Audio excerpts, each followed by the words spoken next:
So இந்த வீடியோவில் நம்ம இப்போ பார்க்க போகிறது என்னன்னா music director actor GV Prakash Kumar birthday special.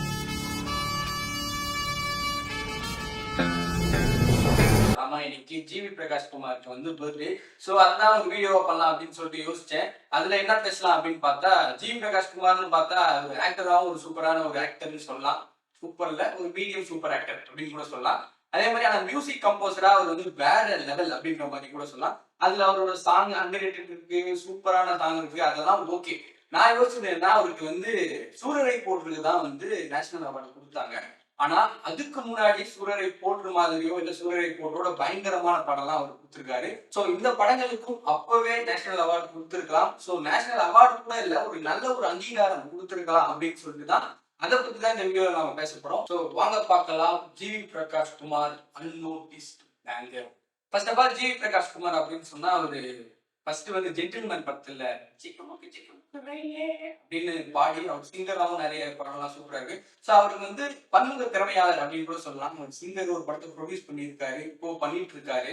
So அந்த மாதிரி இருக்கிற பட்சத்தில் அதை மட்டும் நம்ம சொல்லினா அதுக்கு வந்து ஒரு கிரேட் விஷயம் சொல்லிடலாம். ஸோ ஃபர்ஸ்ட் படமே வெயில் படத்துல கன்ஃபார்ம் அந்த பேக்ரவுண்ட் ஸ்கோருக்குமே சரி, ஒரு அவரோட பாடல்களுக்குமே சரி பயங்கரமான ஒரு ரெகக்னேஷன் அப்ப கிடைச்சதால அது வந்து படத்துக்கு நேஷனல் அவார்டு கிடைச்சது தவிர நம்ம ஆளுக்கு நேஷனல் அவார்டு கிடைக்கல அப்படின்ற மாதிரி சொல்லலாம். ஸோ நீங்க வந்து அதுல வந்து குறிப்பிட்டு சொல்லனா அந்த அண்ணனும் தம்பியும் வந்து மீட் பண்ணிக்கிற சீன் ஒண்ணு இருக்கும். அந்த சீன் ஒரு பேக்ரவுண்ட் ஸ்கோர் போட்டிருப்பாரு, ஒரு மாதிரி செம்மையா இருக்கும், ரொம்ப பயங்கரமா இருக்கும்.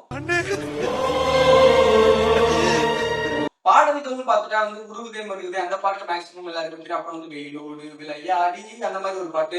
அதுக்கு நடுவுல சில பாட்டா இருக்கு, திருவிழா பாட்டு இருக்கும். அதுக்கப்புறம் ஊரா தோட்டத்துல ஒருத்தங்க வெள்ளரிக்கா அப்படின்னு சொல்லிட்டு ஒரு பாடல் இருக்கும். அதுக்கப்புறமா இன்னொரு சூப்பரான ஒரு மெலடி ஒண்ணு இருக்கும், காதல் நெருப்பின் பயணம் அப்படின்னு சொல்லிட்டு ஒரு பாட்டு இருக்கும். மாலா கி மாலா அப்படின்னு சொல்லிட்டு ஒரு மாதிரி சூப்பரா பயங்கரமா இருக்கும் அந்த பாட்டு. வெயிலுக்கும் எனக்கு தெரிஞ்சு நேஷனல் அவார்டு கொடுத்துருக்கோம். அதுக்கு அடுத்ததா அப்கோர்ஸ் எல்லாருக்குமே தெரிஞ்ச 1001 அப்படின்னு சொல்லிட்டு 1001% அப்படின்னு கூட சொல்லலாமா. சோ அந்த படத்துக்கு எனக்கு தெரிஞ்சு சூரரை போட்டுலாம் ஒண்ணுமே இல்லை. அந்த படத்துக்கு நம்ம கம்பேர் பண்ணி பார்த்தோம்னா பயங்கரமா இருக்கும். சாங்காவும் சரி, ஒரு சாங்குக்கே மேக்சிமம் அவங்க வந்து நேஷனல் அவார்டு கொடுக்கணும். எதுக்குன்னா அந்த தாய் தின்ற முன்னேன்னு சொல்லிட்டு ஒரு பாடல் இருக்கும். அந்த பாடல்லாம் வந்து ஒரு மாதிரி எக்ஸ்பெரிமெண்டலா பூந்து விளையாடி இருப்பாரு. அந்த தெலுங்கு லிரிக்கும் வரும், அந்த கால சோழத்தோட தமிழும் வரும், அதெல்லாம் சூப்பரா இருக்கும். அது வந்து என்ன பண்ணுவாரு, இது ஃபோர்த் வெர்ஷன் ஒன்று இருக்கும், அதுக்கப்புறம் கர்நாடிக் வெர்ஷன் ஒன்று இருக்கும். அதுவும் ஒரு மாதிரி பயங்கரமா இருக்கும். அதுல வந்து எனக்கு ரொம்ப பிடிச்ச பாடல் வந்து பெம்மானி அப்படின்னு சொல்லிட்டு ஒரு மாதிரி சூப்பரா இருக்கும், பயங்கரமா இருக்கும். அந்த பாட்டுலாம் வந்து கேட்டு பாருங்க. எனக்கு தெரிஞ்சு சஞ்சய் லீலா பன்சாரி போட்டுதான் எப்படி இருக்குமோ அந்த பாட்டு அப்படி இருக்கும், ஒரு மாதிரி செம்மையா இருக்கும். அந்த பேக்ரவுண்ட் ஸ்கோரா பார்த்தா ஆல்மோஸ்ட் எல்லாருமே ஒரு மாதிரி ரொம்ப செலிப்ரேட் பண்ணி பயங்கரமா இருக்கும். எனக்கு வந்து ஒரு பர்டிகுலரா அந்த சீனையே மியூசிக் தான் ஹோல்ட் பண்ணும், at the same time acting ரெண்டும் கலந்து பண்ண சீன் வந்து என்னன்னா, தீவாசன் வந்து ஏமாத்திட்டு போயிடுவாங்க. அப்ப வந்து இவர் வந்து ஏமாந்துட்டத வந்து வெறும் முகத்துல மட்டுமே அவர் காமிக்கணும். அவர் நடந்து வந்து அவங்க மக்கள் அழுகுற வரைக்கும் நீங்க பாருங்களேன். அது ஸ்டார்ட் ஆகி அதுக்கப்புறமா அந்த இவரு யார் முனிவரா, அந்த முனிவரை வந்து கார்த்திக் வரம் கொடுக்குற வரைக்குமே மியூசிக் தான் வேற மாதிரி இருக்கும். கன்ஃபார்ம் நேஷனல் அவார்டு பாடல்களுக்கும் கொடுக்கணும், பிஜிஎம்க்கும் கொடுத்துருக்கணும். ஏன் கொடுக்கலன்னு அப்ப தெரியல, புரியலன்னு சொல்லிட்டாங்க. அவரே வந்து விட்டோல சொல்லிட்டாரு, இதெல்லாம் ஜாம்பி தான் பார்க்க அந்த படத்தை அப்படிலாம் சொல்லிட்டாரு. போங்கடாடி அப்படின்னு சொல்லிட்டு அந்த மாதிரி ரொம்ப விருப்பா சொல்லியிருப்பாரு. அதுக்கு அடுத்ததாக வந்து பார்த்தா ஆடுகளம்லாம் வேற லெவல். அது வந்து எப்படின்னா கமர்ஷியல் செலிப்ரேஷன் சாங்ஸாவும் இருக்கும், பேக்ரவுண்ட் ஸ்கோரா சூப்பரா இருக்கும். அதுல குறிப்பிட்டு சொன்னா ஒரே ஒரு விஷயம் வந்து அந்த இன்டர்வல் சீன் தான்.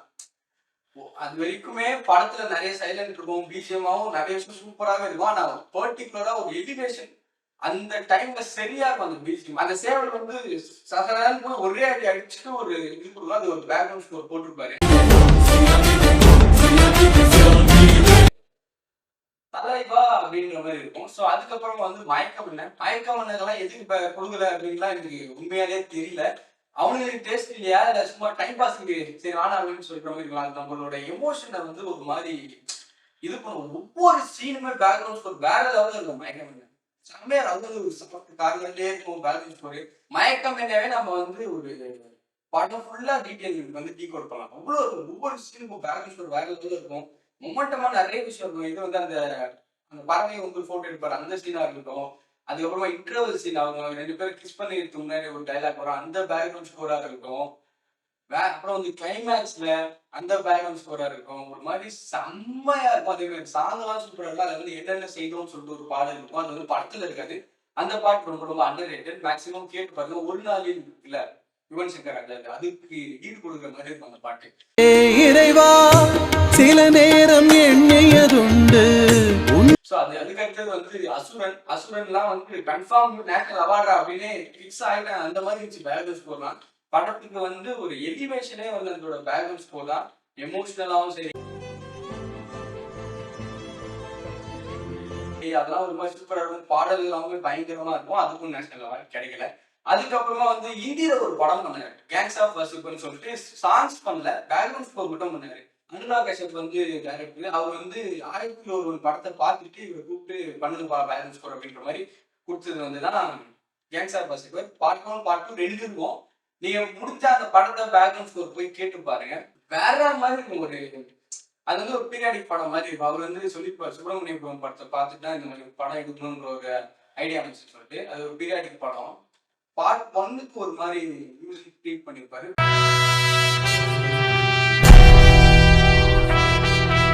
பார்ட் 2க்கு ஒரு மாதிரி ட்ரீட் பண்ணியிருப்பாரு. சூப்பரா இருக்கும். 2 படமும் சரி. பேக்ரவுண்ட் ஸ்கோர் அந்த படத்துக்கும் கொடுத்துருக்கணும், அதுக்கும் கொடுக்கல. பேக்ரவுண்ட் ஸ்கோருக்கு பயங்கரமா இருக்கும். ஒரு மாதிரி சூப்பரா இருக்கும். நம்ம வட சென்னை அதெல்லாம் பேசுவோம்ல, அந்த பேக்ரவுண்ட் ஸ்கோர் எப்படி இருக்கும் அதே மாதிரின்னு சொல்ல முடியாது. அதோட ஒரு மாதிரி சூப்பராகவே இருக்கும். ஹிந்தியில பயங்கரமா இருக்கும் கேங்ஸ் ஆஃப் வாசேபர். அதுக்கப்புறம் வந்து தலைவி அப்படின்னு சொல்லிட்டு ஒரு படம் இருக்கும். ஜெயலலிதா அம்மாவோட ஒரு பயோபிக் அப்படின்னு சொல்லலாம். அந்த படம் வந்து பேக்ரவுண்ட் ஸ்கோர்ல அந்த படத்துக்கும் கிடையாது. ஏன்னா அப்பதான் வந்து சூரிய போட்டு கொடுத்துட்டாங்க. சரி இவங்க இன்னொரு வாட்டி கொடுக்கணும்னு சொல்லிட்டு தெரியல. ஆனா செம்மையா இருக்கும் பேக்ரவுண்ட் ஸ்கோர். உண்மையா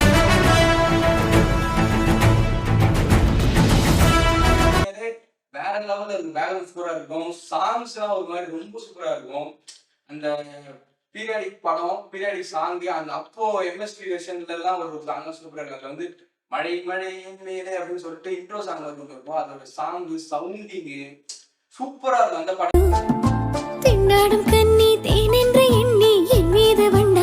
அதுக்கப்புறமா வந்து ரொம்ப இந்த கண்கள் என்ன அப்படின்னு சொல்லிட்டு அந்த காலத்து எம்ஜிஆருக்கும் ஜெயலலிதாவும் போட்ட பாடல் மாதிரி ஒரு பாட்டு போட்டுப்பாரு. செம்மையா இருக்கும். அந்த பாடலும் பயங்கரமா இருக்கும். அதுவும் நீங்க கேட்டு பாருங்க. தலைவி. நெக்ஸ்ட் ஒரு படத்தை மிஸ் பண்ணிட்டேன். ரொம்ப ரொம்ப சாரி. அது வந்து என்னன்னா வந்து பரதேசி. ஏன்னா என்ன டேஸ்ட்னே தெரியல. படத்துக்குலாம் கொடுத்துறாரு. நீங்க பரதேசி பிஜிஎம் பாடல்களும் போய் கேட்டு பாருங்க. அந்த அபத்த பையா சாங் இருக்கும். எனக்கு ரொம்ப ரொம்ப பிடிச்ச பாட்டு அது.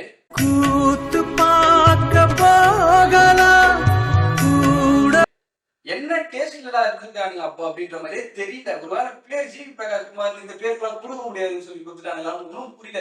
பரதேசி பேக்ரவுண்ட் ஸ்கோர்லாம் அந்த மாதிரி இருக்கும். சூப்பரா இருக்கும். பாடல்களுமே சரி. அதுல வந்து தன்னைத்தானே ஃபோக் சாங் ஒரு மாதிரி இருக்கும். அதுவும் ஒரு மாதிரி சூப்பரா இருக்கும். அதுக்கப்புறம் கிளைமேக்ஸ்ல ஒரு பாடல் இருக்கும். சரியான ஒரு பல ஊர் கடந்து பயங்கரமா இருக்கும் படம்.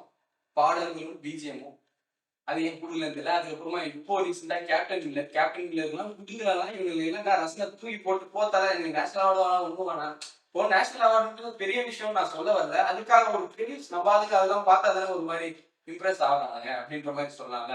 ஸோ அப்படி இருக்கும்போது கேப்டன்ல என்ன பண்ண போறான்னு தெரியல. பாடல்களாவும் பயமா இருக்கு. பேக்ரவுண்ட் ஸ்கோர்லாம் ஆல்ரெடி ரஹ்மான் சாரே ஃபோன் பண்ணி கேட்டாங்க எப்படிப்பா பண்ண இதெல்லாம் அப்படின்னு சொல்லிட்டு ஜிவி பிரகாஷ் குமார் சார் கிட்ட.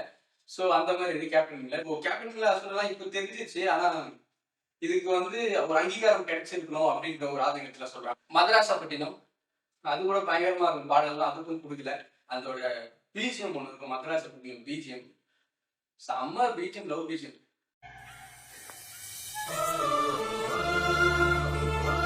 வேற லெவல்ல இருக்கும். அந்த பாடல்கள் எல்லாமே சரி சூப்பரா இருக்கும். எம்எஸ்பி பாடல் வச்சிருப்பாரு, மேகமே மேகமே சொல்லிட்டு அந்த பாட்டு சூப்பரா இருக்கும். அதுக்கப்புறம் வந்து ராமாதுரை பாட்டு நல்லா இருக்கும். அப்புறம் வந்து பூக்கள் பூக்கும் தருணம் அது ஆல்ரெடி எல்லாம் தெரியும்.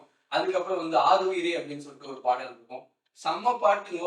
படமும் பயங்கரமா இருக்கும். பேலன்ஸும் சூப்பரா இருக்கும். அதுக்கும் என்னன்னு தெரியல அப்படின்னு சொல்லிட்டு சொல்லலாம். ஸோ இதெல்லாம் தான் அவரோட அன்நோட்டிஸ்டு ஜேம்ஸ் அப்படின்னு கூட சொல்லலாம். ஒரு மாதிரி பயங்கரமான படம். ஸோ அதுக்கு அடுத்துதான் வந்து நெக்ஸ்ட் வந்து இவரோட லைன் அப்லாம் பார்த்தா ஒரு மாதிரி பயங்கரமா இருக்கு. ஆஸ் அ மியூசிக்காவுமே சரி எல்லாமே ஒரு மாதிரி ரொம்ப இம்பார்ட்டன்ட் படம், ரொம்ப சூப்பரான ஒரு படம் தான். அதை வந்து தங்கலானு, அப்புறம் வந்து வீரதீரன் சூரன் அப்படின்னு சொல்லிட்டு ஒரு படம், அதுக்கப்புறம் நிலவுக்கு என்மேல் என்னடி கோபம் அப்படின்னு சொல்லிட்டு ஒரு படம், அதுக்கப்புறம் லக்கி பாஸ்கர் அப்படிங்கிற ஒரு படம், அப்புறம் வந்து எமர்ஜென்சின்னு ஒரு படம் ஹிந்தியில பண்றாங்க. அந்த படம் வந்து தலைவி படத்தோட ஒர்க்கை பார்த்துட்டு கங்கனா ரனாவத் இருக்காங்க, அவங்களே கூப்பிட்டு கொடுத்த படம் தான் எமர்ஜென்சி. அவங்களே டைரக்ட் பண்றாங்க. அப்புறம் வந்து சர்பிரா அப்படின்னு சொல்லிட்டு ஒரு ஹிந்தி படம் இருக்கு. அது வந்து சூரிய ரிப்போர்ட்டோட ஒரு ஹிந்தி ரீமேக் அந்த படம். அதுக்கப்புறம் வந்து சூர்யா பாட்டி அந்த படம் இருக்கு. அமரன் அப்படின்னு சொல்லிட்டு ஒரு முக்கியமான படம், அந்த படம் இருக்கு. அதுக்கப்புறம் வந்து வணங்கான், அந்த படமும் ரொம்ப ரொம்ப முக்கியமான படம். பாலாஜி வி காம்போ பரதேசிக்கு அப்புறமா சேர்றாங்க. அதுவும் ஒரு மாதிரி ரொம்ப ரொம்ப இன்ட்ரெஸ்டிங்கா எதிர்பார்த்துருக்கும். அப்புறம் கிங்ஸ்டன் அப்படின்ட்டு ஒரு படம். இவரோட ஆக்டிங்கா 25th ஃபிலிம்.